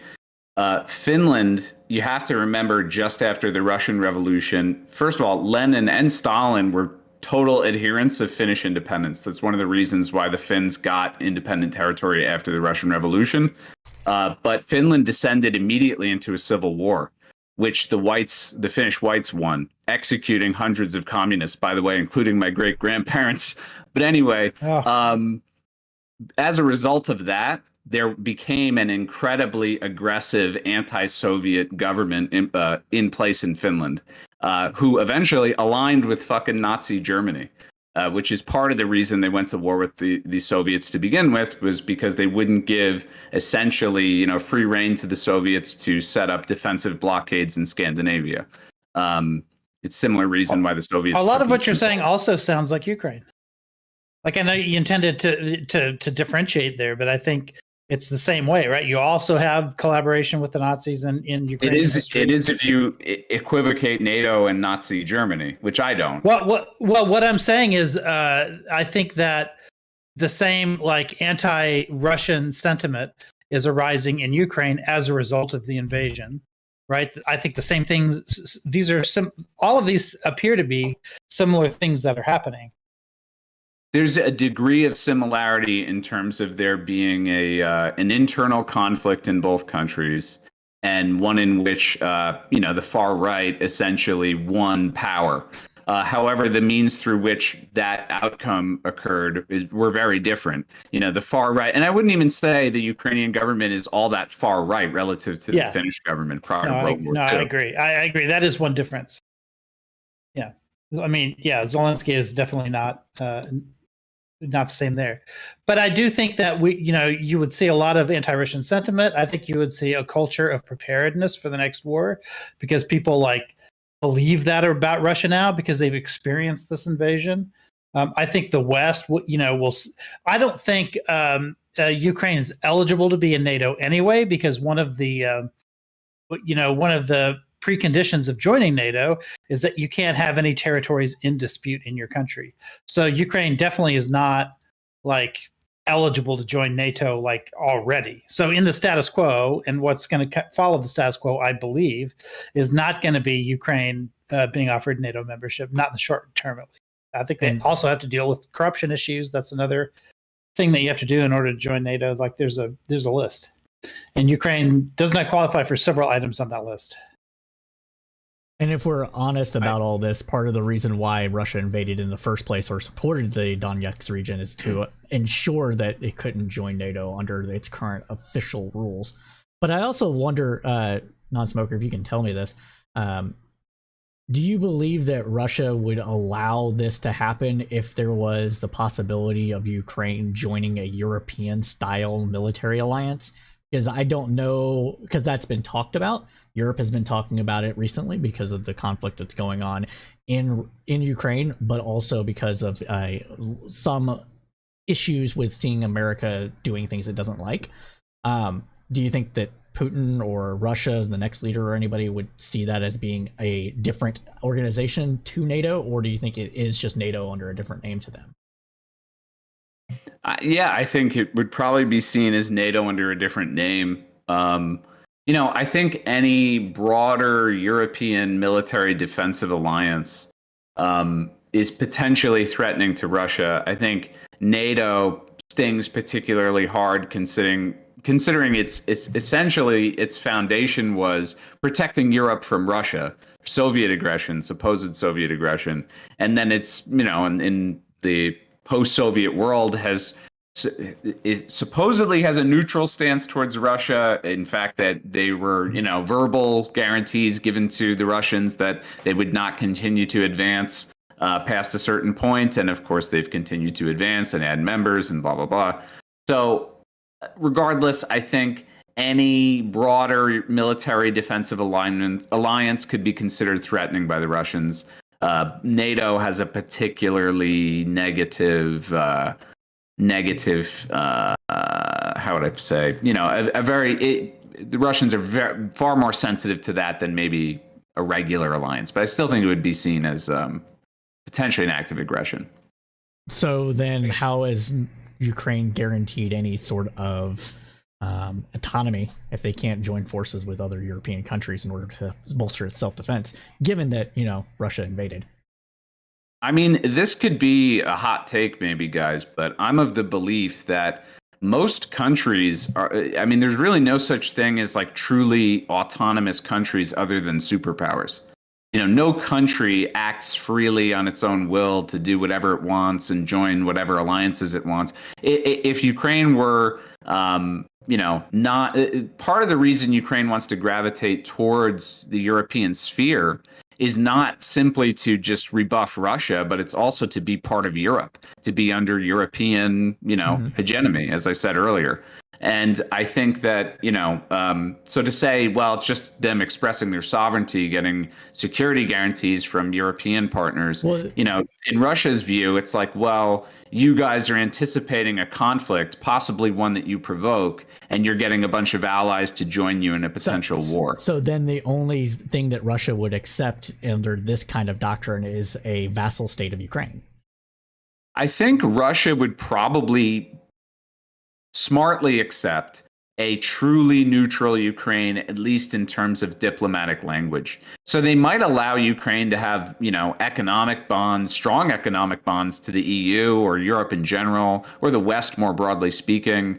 I think that Russia would be open to Ukraine not having a president or political leadership that was, favorable or even friendly to Russia. I think Russia just wants a militaristically neutral Ukraine, one that will not join into, contingencies which will, potentially result in a major war breaking out in Europe with everybody ganging up and attacking Russia.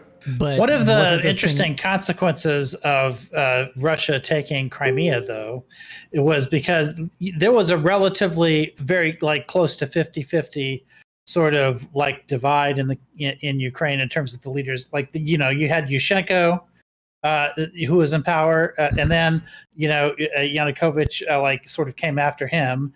But before Yushchenko, there was a pro-Russian leader as well. They were kind of flipping back and forth. And I understand that there was the Maidan, but as long as the citizens of Crimea were able to vote, there was a chance that somebody who was more Russian friendly could eventually get elected again. That possibility disappeared when Russia took Crimea for two reasons. One is they invaded Ukraine, making the Russians look not so great to the Ukrainians, but also because a large concentration of ethnic Russians who were voters in the country, who were voting for people like Yanukovych, were no longer voters in Ukraine, and thus they ensured that Ukraine electorally was going to be pro-Western for a very long time. And then the thing that I was gonna say was that what kicked this all off was a disagreement over gas pipelines, right? And so when the quote unquote revolution, coup, whatever the hell you want to call it, because I'm not going to debate that here right now, so I don't care. When this kicked off, it was because of oil guarantees, pipelines that Russia gave a slightly better deal than the Europeans, and that pissed off most of the Ukrainian population, specifically in the West. Most of the population is in the West, so hence the larger group of people. But if it was a thing that Putin would only care about the military stuff, then why would he not let that deal go through at all? Or Russia. I don't care if it's just Putin, but he's the leader right now, so I'm gonna keep mentioning his name. Yeah, it's complicated because I think on the one hand you're asking me now, so I'm sort of reflecting on the current geopolitical situation and what Russia would accept in terms of a peace arrangement versus what they wanted out of Ukraine, in the last, I don't know, 10, 20, 30 years, right? Like what they wanted out of a Ukrainian state. I think it would be stupid for me to deny the fact that Russia wanted a Ukraine that was, if not subservient, at least willing to acquiesce on most So what economic you're saying is demands. they wanted a puppet state, and if they wanted a puppet state, they didn't have any sovereignty in the first place. This is the assertion. And the problem. So at that point, what you're saying is they're annexing them as an occupation. No, I'm not saying that. I think you're just putting those words in my mouth. And I think how is it not? That's what I'm asking. How is it not? How's it not what? A puppet state? If they turn it into a puppet state, how is that any different than an occupation or annexation?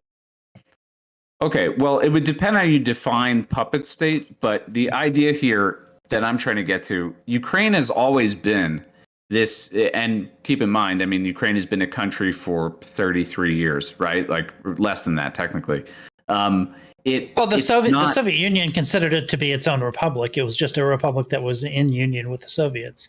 But it wasn't a part of Russia all that time either. No, but it's not an independent country. In fact, in the referendum which ended the Soviet Union, asserted Ukrainian independence prior to Ukraine declaring its independence as a country, a majority of Ukrainians voted to remain part of the Soviet Union or whatever the Soviet Union would become. Okay, ignoring that, Ukraine has always been this super corrupt, ultra fragile country in terms of its, government's legitimacy, extremely high levels of corruption. My point is, it's always been ripe to be a puppet state, and it would end up being a puppet state either of Russia or it would be a puppet state of NATO, the US, and the West, in broadly speaking. So one way or another, that's going to happen. The Russians understand that just as well as we do. And the entire reason that this war is happening is because both sides have a vested interest in this region. The reason that I'm a little more sympathetic to the Russians is it happens to be on the fucking Russian border, right? And so there's obvious security concerns. Now, do I think it's fair if Putin uses Ukraine as a total economic puppet state? No, I don't think that's fair, but I also think that's the reality of geopolitics. Small countries that are fragile and have weak governments that are super corrupt and, in many ways illegitimate. And of course, they're going to become bullied or pushed around by bigger, more powerful countries that are right on their border. That's just the reality of all of this stuff. And the idea that, we're propping up a real democracy there, the true government, the good guys, we're with the good guys, right? And the Russians are only with the bad guys, right? It's just not a very mature way of looking at the situation. But you do believe they should vote on it, right? Like at the end of all this, once peace is maintained or whatever, if Ukraine has an opportunity to be westward facing or eastward facing, there should be that would be an issue that should be settled by the electorate. I mean, look, best case scenario, like we can implement some perfect democracy and get some perfect democratic solution where everybody in Ukraine votes, and because the majority agrees a certain way, then we'll establish peace.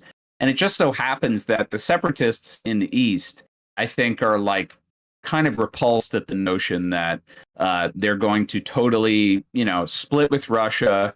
Ukraine is totally going to split with Russia and join this EU sphere. I think that that's a major issue, and I don't think that's one that can be just done away with at the ballot box.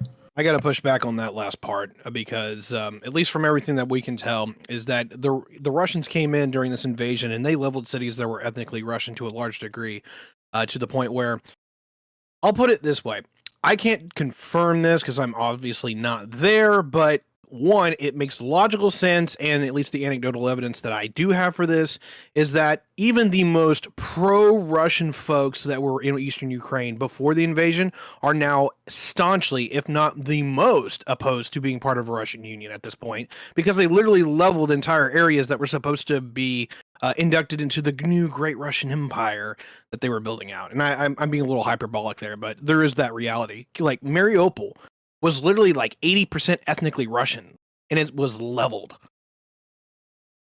Yeah, I don't know if you can really confidently. I mean, you can say whatever you want, but I cringe a little at someone speaking so confidently about a region which is not only, majority ethnic Russian, but a majority strongly in favor of maintaining positive relations with Russia. Many people in that region want to be part of Russia. And a lot of those people, I think, would probably blame the war on Ukraine and the West versus the Russians, regardless of the devastation experienced in their communities. It's not like they just look at this as Russian tanks coming in and running everything over and ruining everything for no reason. There's been a war in the Donbass since 2014.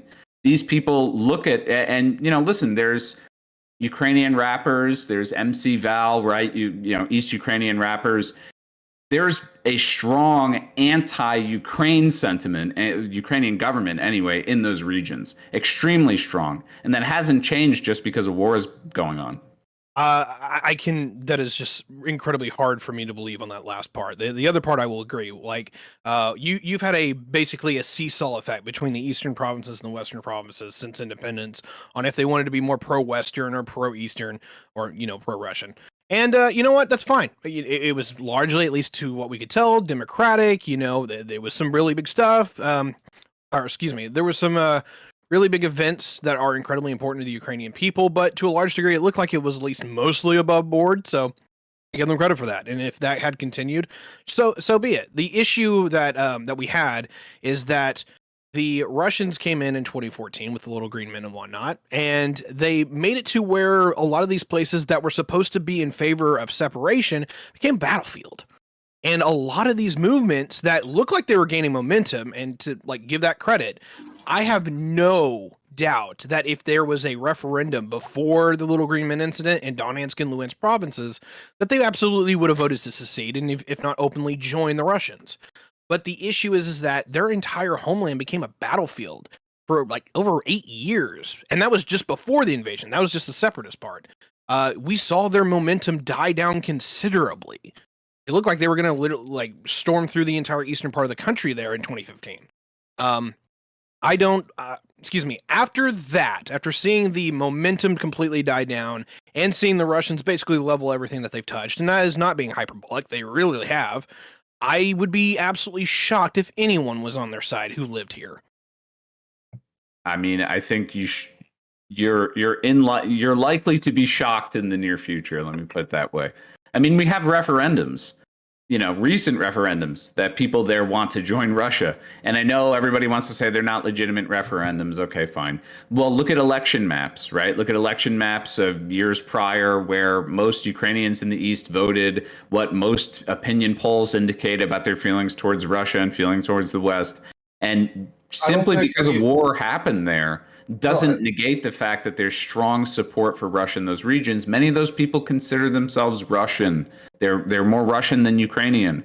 I don't know. I mean, I will grant you all this, but here, as somebody who has been in a war zone, To say that a active war will not change sentiments within a region is just highly unlikely. I'm not going to say it's 100%. Oh, it's going to make them hate Russia, but no, it is going to make those opinions go into flux. It could go make them deeper into loving Russia, or fucking make them hate it. But it is going to change. Look. I think that's all we're trying to point at. Oh, here, I'll grant you this: the living through a war zone or living in a war zone or through a war is an incredibly significant event.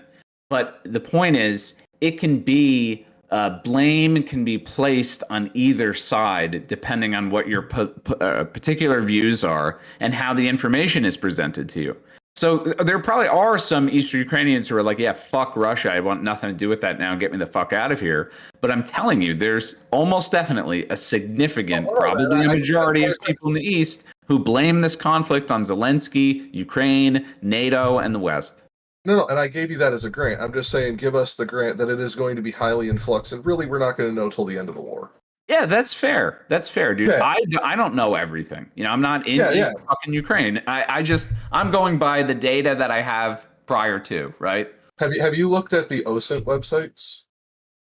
I mean, not in any kind of depth, or to what extent? I use them because they have the tendency to put a lot of like local news report stuff that generally doesn't hit Twitter and shit like that, like scanned newspapers and like people taking screenshots with their phones and shit like that. So it's like you get to see a little bit more of what they're saying on the ground, and I'm just saying, like, it is not as cut and dry either direction as what it was at the beginning of the conflict 2 years ago. That's all I'm getting at. I'm not like, because I wouldn't make the assertion they're automatically anti-Russian because of this. Now, Mariupol, oh fuck yeah, that entire city is basically cursing Putin for the rest of their fucking generations. But the rest of them, I don't know. I don't think anybody does. No response to that? I think they'll be comparing the administration of government like before, like under the Ukrainians and under the Russians. And you might not think that's a fair comparison because this is wartime and you've got a lot of like, you know, I don't know if Wagner people have been through the area and have been committing their atrocities in addition to like all of these sort of indiscriminate bombings that we like are seeing happening.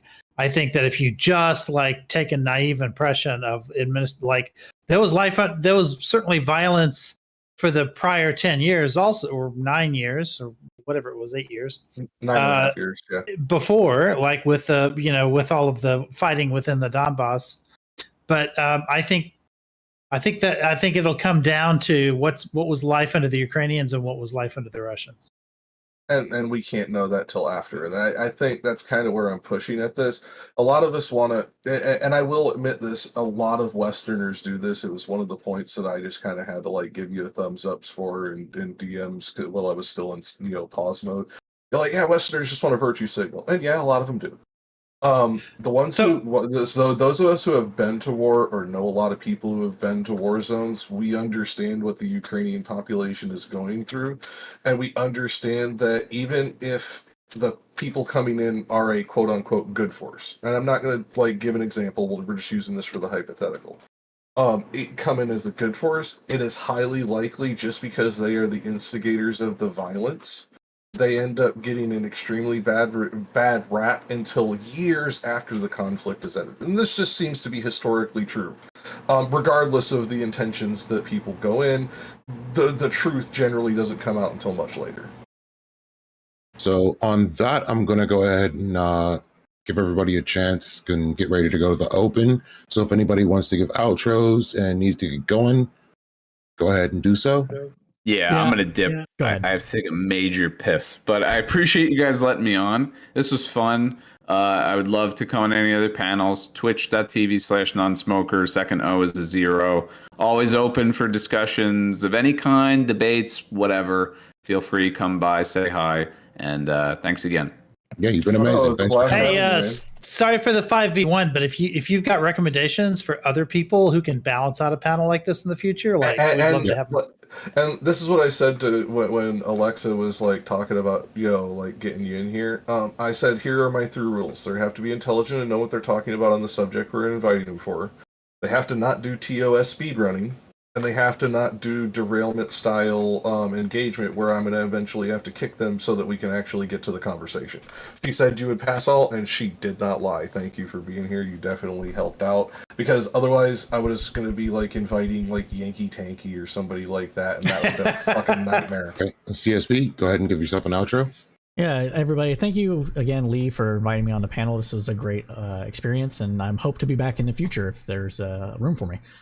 For people that do not know me, I am Crowdsource Politics, aka Cypher, aka Anthony, and you can catch me Thursdays at 8 p.m. Eastern Standard Time to roughly 10 p.m. Eastern Standard Time, covering the news that was of the week that only the crowd can provide. So hopefully see you all there. I stream that to Twitch and YouTube, and there's all other stuff that we do. I do this a lot, so good to see you guys around. So I gotta go though. Thanks, y'all. I should not have ever learned your real name. You are now Tony. Sorry.